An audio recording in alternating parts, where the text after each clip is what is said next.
Assalamualaikum warahmatullahi wabarakatuh. Saya Yeni Ernawati, CKP 9, akan memaparkan kesimpulan dan refleksi pemikiran Ki Hajar Dewantoro pada modul 1.1, koneksi antar materi. Pendidikan dan pengajaran tidaklah sama. Pengajaran adalah bagian dari pendidikan menurut Ki Hajar Dewantoro. Pengajaran adalah proses pendidikan dalam memberi ilmu untuk kecakapan hidup anak secara lahir dan batin. Kemudian pendidikan pada hakikatnya adalah menuntun atau memberi tuntunannya terhadap segala kekuatan kodrat yang dimiliki anak agar ia mencapai keselamatan dan kebahagiaan setinggi-tingginya, baik sebagai manusia maupun sebagai anggota masyarakat. Pendidikan menciptakan ruang bagi murid untuk tumbuh secara utuh agar mampu memuliakan dirinya dan orang lain, serta menjadi manusia mandiri.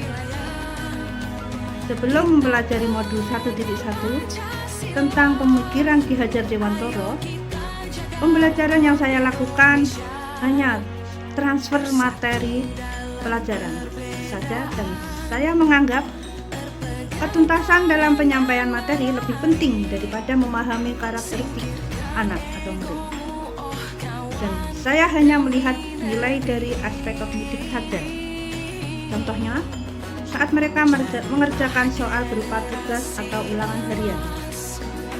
Jika nilai murid sudah mencapai KKM, dianggap pembelajaran sudah berhasil. Selain itu, saya beranggapan bahwa murid hanya sebagai objek pembelajaran, sehingga pembelajaran berpusat pada guru atau menggunakan metode teacher center. Sebelum saya tidak mempeduli apakah murid sudah benar-benar paham apa yang saya ajarkan atau tidak, karena fokus utama saya lebih ke capaian materi, mengingat materi yang saya ajarkan cukup padat per semesternya. Saya pun hanya meminta siswa menghafal materi yang saya ajarkan tanpa memikirkan bagaimana cara agar materi tersebut dapat dipahami dengan sepenuhnya. Sehingga saya sering merasa gagal atau mengeluh jika banyak murid yang tidak tuntas setelah melakukan evaluasi. Namun, setelah saya mempelajari modul 1 tentang pemikiran Ki Hajar Dewantoro, saya menyadari bahwa apa yang saya pikirkan dan saya lakukan selama ini tidak tepat.